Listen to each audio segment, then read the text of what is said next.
good morning, peace and blessings. It's your boy Jay Taylor, Voices for the Voiceless, and I'm back with another video. Um, yeah, and we talking about the war in Iran. This is an update.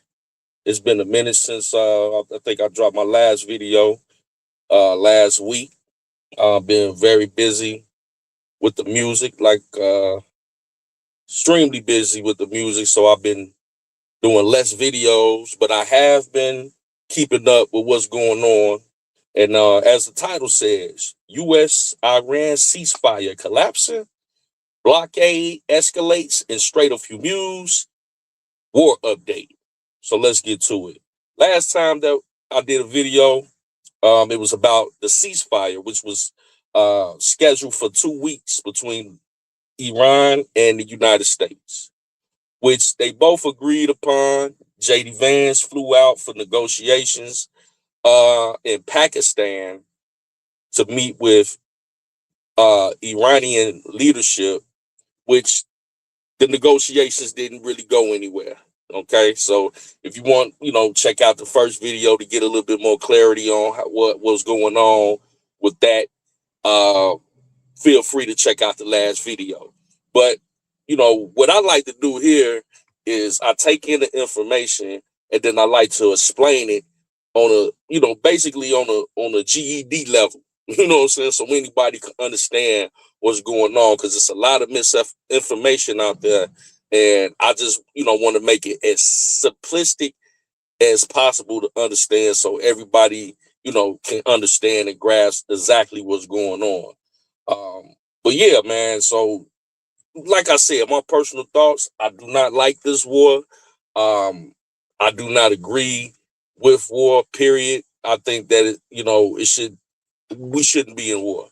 But that's just my thoughts. Because it's who wants war?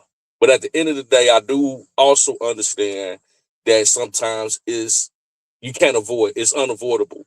And in this particular situation, the thing with Iran is that they are trying to get a nuclear weapon.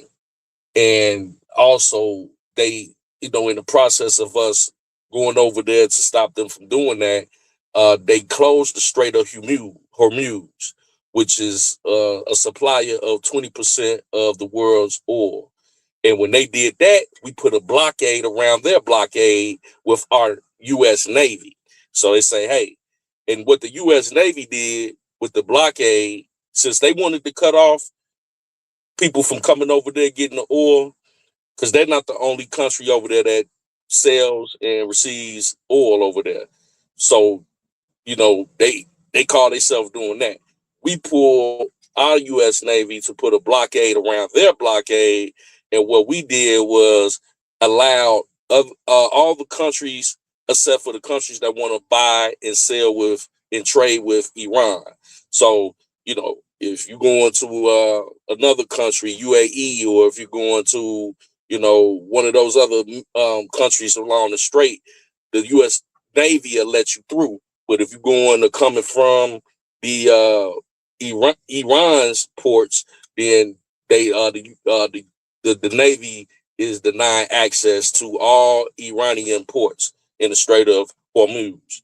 So the 2-week ceasefire actually ends tomorrow. So, the war could be back lit, and J.D. Vance and other negotiators are going to Pakistan tomorrow for a second round of negotiations to try to bring some type of resolve to this war. Now, J.D. Vance and his team, which has confirmed that they're going to Pakistan. The significance of Pakistan is that they are a mediator in this conflict. They're cool with the United States. They're cool with Iran. So they stepped in to try to help resolve the issue. So they're neutral. So we already went to Pakistan, like I said earlier, and we didn't get anything accomplished, but the ceasefire was on. And that's when you know, Iran thought it was cool to go ahead and block the Strait of Hormuz, and then we responded by we responded by doing our own blockade around their blockade. But it's really harming Iran the most, because with us putting the blockade, now I want to clear up some misinformation. Last video I said that they're missing out on $200 billion, but $200 million a day. But actually, they're missing almost $500 million a day with the United States blockade. So Iran is on the verge of losing its power, everything. You know what I'm saying? 500 million, that's almost $1 billion every 2 days that they're missing, without being able to buy and trade oil. Now, Iran has, President Trump has given them a couple things of negotiation that, that they should agree to. That one of them is to give up any attempts of trying to get a nuclear weapon. Another is to fully open up the Strait of Hormuz, so people can freely go, trade and things of that nature. The last video, we talked about the sea mines. They put all these sea mines allegedly in the sea. So we had to use our Navy for one. That gave us the right to go in and try to locate the sea mines, because what the sea mines do is destroy any type of ships, right? You got these large sea mines, and it also, if you want to get past them, you got to pay a toll. So, Iran doesn't own this particular passage in the sea. So they don't have any right to try to tax anybody to go to and from. So they gave us, we have the technology to go in and locate the sea mines, which we have not found any sea mines to my knowledge at this point. So that might have been a bluff. Iran, they bluff a lot. You know what I'm saying? They put a lot of stuff in the media. If you pay attention to their media, they say a lot of things, and it'd be a finesse, or they flat out just lying. But we haven't found any sea mines. Now, the negotiation that the United States presented was that they would give up their uranium so they can't make a nuclear weapon and open the Strait of Hormuz, right? And we'll come in and help them rebuild if they agree. Now, the thing is that's tricky with Iran, because they agreed and they opened up the Strait, right? But Iran has two different fractions of leadership. They have the military branch, and they have the government, the politicians. See, if you checked out some of my other videos on the history of Iran, they have a president and all of that, but they also have what they call a supreme leader that is above the president, right? And the supreme leader is the Ayatollah. That's the religious, fraction of government that has the final say. That is the supreme leader, as it says, the Ayatollah. So when we first came in and started bombing Iran, we wiped out all their leadership. So they have brand new people negotiating. It's all over the place, but they still have this military branch, the ROGC, which is their military, and they have the people that JD Vance has been negotiating with, which is the politicians, the president, and things like that. These two people are at odds. These two fractions of leadership are at odds, right? So the military and the politicians, basically, it's a lot of infighting going on in Iran. The government wants to fully capitulate to the president's terms. The military does not. So, when they opened the Strait of Hormuz for those couple of days, a few days ago, everything was great. That's when we start seeing the price of gas going down and stuff like that in the United States, because it affects the price of oil globally. You know what I'm saying? So that's a big misconception as well. The military doesn't want to capitulate to the terms of the negotiation. They want to keep their enriched uranium, and they basically closed the Strait. Now, when they closed the Strait, which is the military branch of Iran, the ROGC, they shot 2 Indian ships in the process. And it's crazy because the Indian ships are basically their ally. They roll with Iran, they neutral in the fight, but they're not an adversary of Iran. So it was just kind of weird for them to fire at these two ships. But I guess that was the ROGC way of letting it know that they closing the strait. They had like an audio clip of the dude, of one of the dudes on the ship, like, wait a minute, man, y'all told me I was good. I'm on your list to come through. You know what I'm saying? Y'all said but y'all shooting at me. Let me come back around. And then, Iran, basically, let it be known that they on some BS right there. And they also shot at a French ship. So supposed to be a ceasefire, not really a ceasefire, right? So the U.S. Navy, in response, it was a Iranian ship trying to get through, right? And the U.S. Navy was basically letting the Iranian ship know, y'all still y'all trying to press y'all luck, y'all can't get through. We giving y'all a warning. And they continue to try to get through the blockade from the U.S. Navy, right? They tried to get past it. So the United States put out a warning. Hey, y'all keep coming. We gonna blow at the engine room, right? They kept coming. United States Navy ship let off 3 shots and hit the engine room. When they hit the engine room of the Iranian ship, they flew helicopters off the ship and went and seized the Iranian ship and took it over. And they got the people captive, and they're searching the ship to see what's on the ship. And on that particular ship, I believe the U.S. Navy found like military supplies, right? So when they, it's stuff that like chemicals to make missiles and things like that, right? So they got that ship under siege.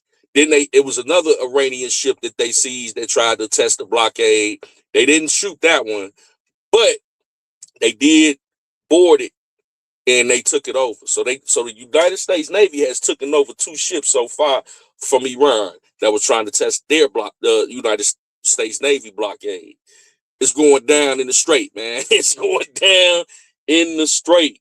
So on that particular ship, I think it was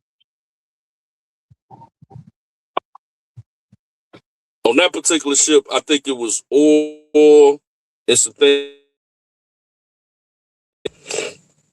Yeah, I had got a call, my bad, but man, I still got my welcome thing on there. But yeah. Where was I at? Okay. Now China, it plays a big part in this too. China issued a warning to the United States because they trying to get through and get their oil. See, China gets 90% of it. Iran sells 90% of its oil to China, so they're their biggest financer. So China, I think, already paid for the oil. They're trying to get through, and then United States Navy ain't let China through. So China put out a warning like, "Hey, what's going on now? Y'all messing with our economy." So that's something to pay attention to. I know that President Trump is supposed to meet with the president of China, Xi Jinping, like the middle of May. So they supposed to have a meeting, and we're gonna see how that go. But they put out a threat saying that they are not appreciating the United States Navy blocking that. This ain't got nothing to do with them. The United States Navy, like, hey, we don't care what you talk about. It's a blockade. So that's gonna be interesting, right? So also, this has a huge effect on the citizens in Iran.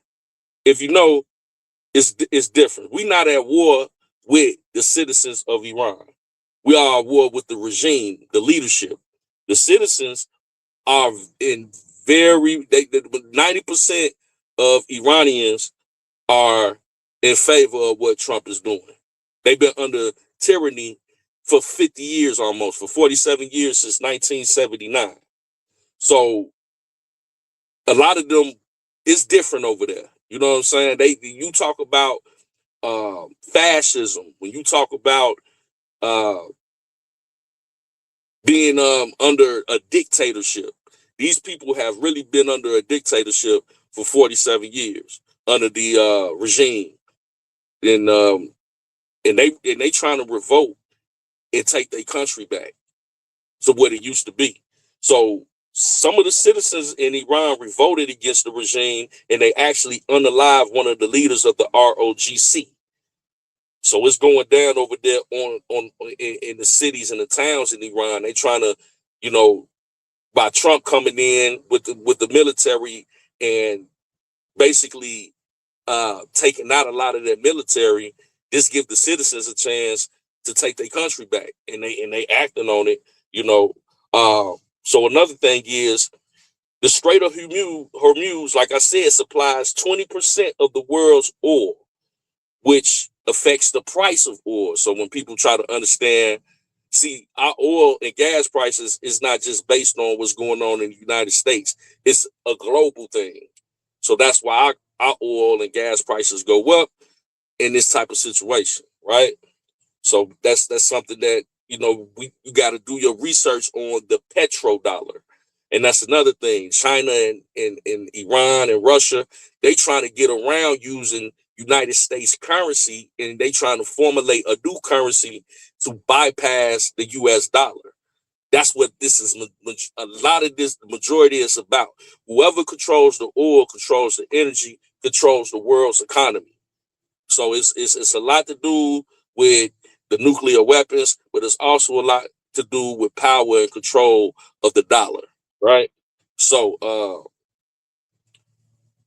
if you remember last year when our military did an operation early last year, and we bombed Iran when Trump first got in office. I think it was back in last May, like last year around this time, and it was called Operation Midnight Hammer, and they destroyed all the enriched uranium. They basically destroyed the factories where Iran was storing its uranium. You know, the enriched uranium is what they use to build a nuclear weapon, right? So Trump, he want to grab the rest. That's another thing that he want, another list of demands. He wants to go in and grab the rest of that enriched uranium so they won't be able to continue to build a nuclear weapon. Mind you, when our military talked to Iran, they agreed years ago to never have a nuclear weapon.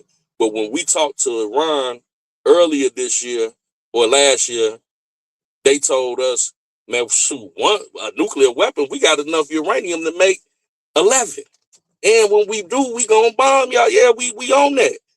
Like, how can you negotiate with people that they don't care? Like, man, we gonna bomb you. All right, go ahead. I'm gonna go. They believe if they get unalived in the name of Allah, they gonna go to heaven and get all type of favor. You can't negotiate with people like that. They don't care about you bombing them. You know what I'm saying? It's like, yeah, go ahead, man, make my day. These people built different. You know what I'm saying? So I just want to, keep that in mind, man. Right now is real vital. We're gonna see what happens with these peace talks tomorrow in Pakistan if they go down. If not, we're gonna keep an eye open for that. But yeah, man, I just wanted to I was gonna touch on my thoughts on Israel, and but I'll probably say that for another video since we had 20 minutes and I got to get back to work. But I did want to get some more give an update. We're gonna wait and see what happens. Trump talking about knocking out his whole civilization, which I think is just rhetoric. I think it's just how else do you negotiate with these people? They don't understand nothing but tough talk. You know what I'm saying? But I don't think he's going to try to knock out all their power lines and their bridges and stuff like that. That would be crazy. I think that's just, a bluff to try to get them to the table. And I hope that's what the case is. What I would like to see if they do go that route, because we have our military has the capability to go in and infiltrate their electrical system. Like we could go in and set up shop and basically turn that power on and off with the flick of a wrist in Washington, D.C. We have the capability to do that. I would rather him do that and hey, sit there on live TV and like push a button and see y'all look, all y'all energy went off, your lights done went out, everything, and then cut them right back on. Now y'all want to play with me? I ain't got to blow it up. I could just push this little button and turn y'all off for the next week, or I can keep it on. But you got to come to the table. But yeah, man, it's your boy Jay Taylor, Voices for the Voiceless. We love y'all. Until next time, we shall see you soon. Peace and blessings.